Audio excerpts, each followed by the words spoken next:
এবারে পশ্চিমবঙ্গের যে আসন্ন বিধানসভা নির্বাচন সেই ভোটটা সম্ভবত আরো এগিয়ে আসতে চলেছে এবং এই কথাটা অবশ্যই করে পশ্চিমবঙ্গে বিজেপির মুখের হাসি আরো চওড়া করেছে। অন্যদিকে তৃণমূল কংগ্রেসের কপালে কিন্তু যথেষ্ট চিন্তার ভাঁজ ফেলেছে। কিন্তু তারই সঙ্গে আরো একটা কথা উঠে আসছে, ভোট যদি এগিয়ে আসে তাহলে 7-8 দফায় যেরকম এর আগে ভোট হয়েছে সেরকমটা না করে দফার সংখ্যা হয়তো কমিয়ে 3 বা 4-এও নিয়ে আসা হতে পারে, যেটা আবার বিজেপির জন্য খুবই চিন্তার কারণ। বিজেপির জন্য একেবারেই সুখবর নয়, কারণ প্রত্যেকটা দফার আগে মোদি শাহ জুটিকে নিয়ে এসে এখানে সভা করানোর যে পরিকল্পনা তাদের, সেটা কিন্তু তারা করে উঠতে পারবে না যদি কম দফায় ভোট হয়।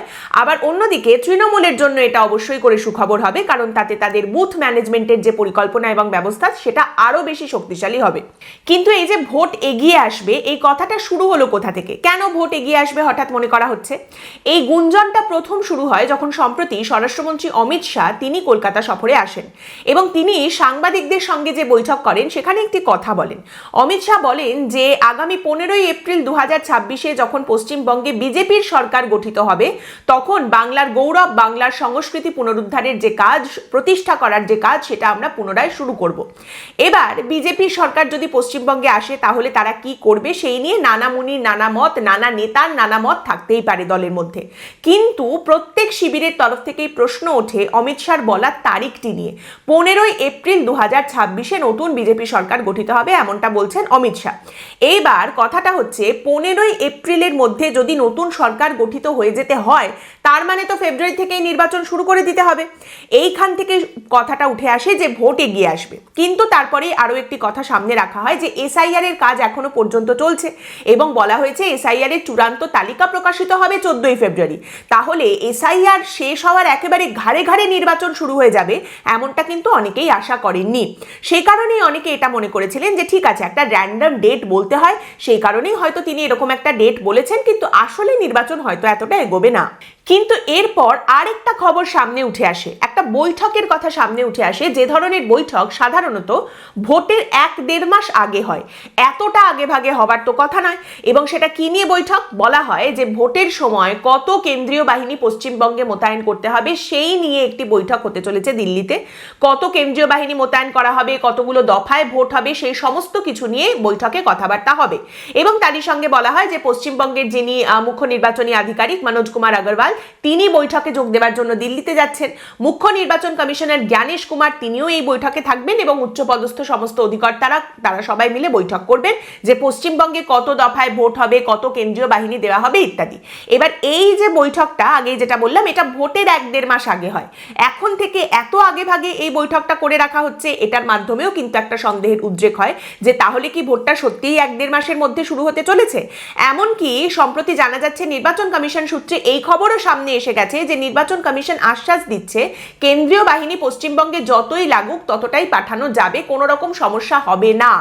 এবং একসঙ্গে 5টা রাজ্যে ভোট থাকলেও বিধানসভা নির্বাচনে পশ্চিমবঙ্গে পর্যাপ্ত পরিমাণে কেন্দ্রীয় বাহিনী পাঠানোর ক্ষেত্রে কোনো রকম সমস্যা বা বাধা তৈরি হবে না। নির্বাচন কমিশনের তরফ থেকে কিন্তু অলরেডি এই আশ্বাসও দিয়ে দেওয়া হয়ে গেছে।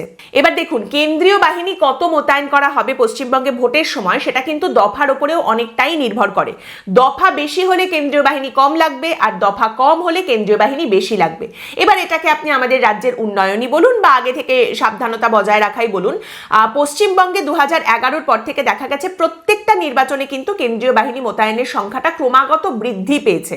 এবং শেষ যে লোকসভা নির্বাচন আমাদের হলো 2024-এ সেখানে কিন্তু সবথেকে বেশি পরিমাণে কেন্দ্রীয় বাহিনী মোতায়েন করা হয়েছিল।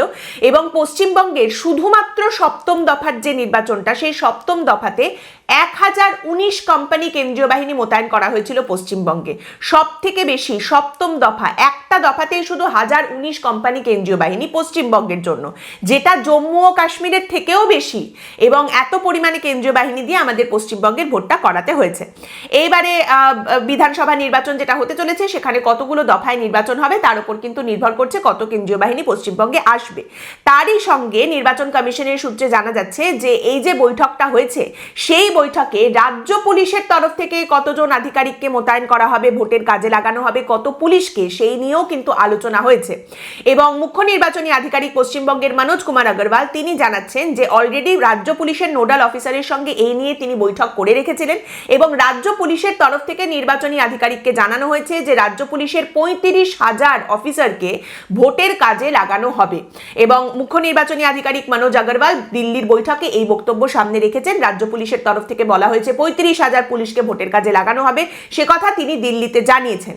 এবার এই কথাটার ওপরেও কিন্তু বৈঠকে আলোচনা হয়েছে, এই 35,000 পুলিশ এনাফ হবে কি না, এবং রাজ্যের তরফ থেকে যে প্রতিশ্রুতি দেওয়া হচ্ছে সেটাকেই বিশ্বাস করে এর উপরে ভর করেই এগুলো হবে কি না, এই সমস্ত কিছু নিয়ে কিন্তু বৈঠকে কথা হয়েছে। একদিকে যখন এই সমস্ত কিছু চলছে, আধিকারিকদের বিভিন্ন দপ্তরের এই যে একটা তাড়াহুড়ো বা অলরেডি কাজ শুরু করে দেবার একটা পরিস্থিতি যখন দেখতে পাওয়া যাচ্ছে, তখন আরেকটা জায়গা থেকে খুব ইন্টারেস্টিংলি একটা কিন্তু সলিড একটা ইঙ্গিত পাওয়া যাচ্ছে যে ভোট এগিয়ে আসতে চলেছে। আপনারা জানেন প্রত্যেকবার ভোটের আগে রাস্তায় বিভিন্ন গাড়ি ধরে সেগুলোকে পুলিশ সিজ করে নির্বাচনের কাজের জন্য, একটা স্লিপ ধরিয়ে দেওয়া হয় বা বলা হয় নির্বাচনের কাজে তোমাকে গাড়িটা দিতে হবে। এটা কোনো নতুন বিষয় নয়, এটা পুরনো ব্যাপার, এটা প্রত্যেকবারই হয়। সাধারণত এই গাড়িগুলো রিকুইজিশন করে রাজ্যের পরিবহন দপ্তর, তারপর নির্বাচনের সময় নির্বাচনী আধিকারিক যারা নির্বাচনের কাজকর্ম করছেন, পুলিশ অফিসার, কেন্দ্রীয় বাহিনী, তাদের বিভিন্ন রকম জায়গায় যাতায়াতের জন্য বাস, মিনি বাস, তার সঙ্গে আরো নানা রকম গাড়ি ব্যবহার করা হয়। এবার এই গাড়িগুলোকে অধিগ্রহণ করে নির্বাচন কমিশন এবং সেগুলোকে নির্বাচনের কাজে ব্যবহার করা হয়। গাড়ির যে জ্বালানির খরচ সেই বাবদ কমিশনের তরফ থেকে টাকা দেওয়া হয়, প্লাস দৈনিক ভাড়া বাবদ কিছু টাকা নির্বাচন কমিশনের তরফ থেকে দেওয়া হয়। এবার প্রত্যেকবারই নির্বাচনের আগে এইভাবে গাড়ি আটকানো হয়, নির্বাচনের কাজে গাড়িগুলোকে লাগিয়ে দেওয়া হয়, স্লিপ দেওয়া হয়। এইবার এই কাজটাও কিন্তু দেখা যায় যে নির্বাচনের একেবারে যখন আসছে, নির্বাচন একদম এসে গেছে, সেই সময়টায় হুলুস্থুল পড়ে যায় গাড়ি নিয়ে, রাস্তাঘাটে গাড়ি আটকানোর একেবারে বহর শুরু হয়ে যায়। কিন্তু এবার দেখা যাচ্ছে জানুয়ারি মাস থেকেই, বা বলা ভালো জানুয়ারি মাসের শুরু থেকেই অলরেডি কিন্তু এই সমস্ত গাড়ি আটকানো শুরু হয়ে গেছে রাস্তায়। পুলিশ অলরেডি স্লিপ দিতে শুরু করেছে, নির্বাচনের কাজের জন্য গাড়ি সিজ করতে শুরু করেছে। এইবার যাদের গাড়ি ধরা হচ্ছে এবং বলা হচ্ছে নির্বাচনের কাজে তোমাকে দিতে হবে, তারা যখন প্রশ্ন করছেন যে কবে নির্বাচন, কবে লাগবে, তার কোনো উত্তর নেই। কিন্তু এই কাজটা অলরেডি শুরু হয়ে গেছে, যেটা একেবারে নির্বাচনের মুখে মুখে হয়। তাই এইটাও কিন্তু আরেকটা ভীষণ সলিড ইন্ডিকেটর যে ভোট এবারে সম্ভবত এগিয়ে আসতে চলেছে। তাই এক্ষেত্রেও কিন্তু একটা তৎপরতা বা তাড়াহুড়ো শুরু হয়ে গেছে। এবার দেখুন, এই ভোট এগোনোর পেছনে আরেকটা কারণ থাকতে পারে নির্বাচন কমিশনের কাছে দফা, মানে যতটা সম্ভব দফা বাড়ানো যায়।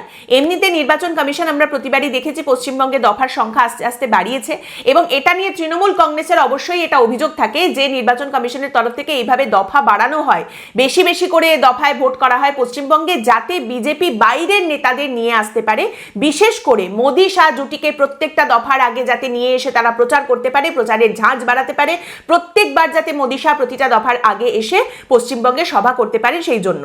এবার এই কথাটা যে একেবারেই অমূলক নয় সে তো আমরা 2021-এও দেখেছি।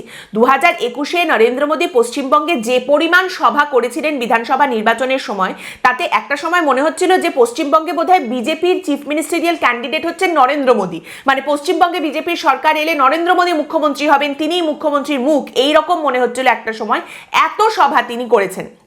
তো এবারে এই রকম যদি বিজেপিকে করতে হয় তাহলে কিন্তু সেটার দিকে খানিকটা চাপ হতে পারে, কারণ এতটা আগে যদি ভোট হয় দফার সংখ্যা কমতে বাধ্য। দেখুন, এসআইআর এর পর বলা হচ্ছে চূড়ান্ত ভোটার তালিকা বেরোবে ফেব্রুয়ারি মাসের 14 তারিখ। 14ই ফেব্রুয়ারি থেকে 15ই এপ্রিল কিন্তু এক্স্যাক্টলি 2 মাস, যেটা অমিত শাহ তারিখ বলেছেন যে 15ই এপ্রিল নতুন সরকার গঠিত হবে, বিজেপি ক্ষমতায় আসবে। যাই হোক, নতুন সরকার যদি 15ই এপ্রিলে গঠিত হতে হয় তাহলে চূড়ান্ত ভোটার তালিকা থেকে সেই পর্যন্ত মাত্র 2 মাসের সময়। এবার যে কথাটা বলা হচ্ছে ফেব্রুয়ারি মাসের শেষের দিকে সম্ভবত নির্বাচনের নির্ঘণ্ট প্রকাশ করে দেবে নির্বাচন কমিশন, এবং তারপর মার্চ মাসটা জুড়ে চলবে প্রচার, তারপর এপ্রিল মাসের একদম শুরুতেই ভোট হবে। এবার এপ্রিলের শুরুতেই যদি ভোট হয় আর 15ই এপ্রিল যদি ফলাফল বেরোতে হয়, তাহলে এপ্রিল মাসে ধরা যেতে পারে 2 থেকে 3 দফায় ভোট তারা করতে পারবেন। তার সঙ্গে যদি মার্চ মাসের শেষটাও জুড়ে দেওয়া হয়, একদম মার্চ মাসের শেষ উইক থেকে ভোট শুরু হবে এমনটা যদি করে দেওয়া হয়, তাহলে আর একটা দফা বাড়তে পারে, মানে 4 দফা। এর থেকে বেশি তাহলে কিন্তু সম্ভব নয়, এবং সেদিকেই কিন্তু গোটা বিষয়টা ইঙ্গিত করছে। এখন দেখার বিষয় এটাই যে সত্যিই 26 বা 27শে ফেব্রুয়ারি নির্বাচনী নির্ঘণ্ট প্রকাশ হয়ে যায় কিনা, এবং সেটা যদি সত্যিই হয়, ভোট যদি সত্যিই এতটা এগিয়ে আসে এবং এতটা কম সময় যদি প্রচারের জন্য পাওয়া যায়, তাহলে দেখার বিষয় এটাই যে পশ্চিমবঙ্গের দুটো প্রধান দল শুধু নয়, তারই সঙ্গে আরো যে রাজনৈতিক দলগুলো রয়েছে তারা এটাকে কিভাবে গ্রহণ করে, কিভাবে তারা প্রচার করে, এখানে কোনো রকম কোনো বাধা সৃষ্টি হয় কিনা, এবং প্রচারের ক্ষেত্রে এবারে কোনো নতুন ধরনের নিয়মাবলী সামনে আসে কিনা এইটাকে মাথায় রেখে যে প্রচারের সময় কম আছে। দেখা যাবে নির্বাচন কমিশনের ঘোষণার পর, তবে আপাতত এই ইঙ্গিতই সামনে উঠে আসছে। আজকের পর্ব আপনাদের কেমন লাগলো অবশ্যই জানাবেন। পরের দিন দেখা হবে অন্য একটি বিষয় নিয়ে আলোচনায়। ভালো থাকবেন।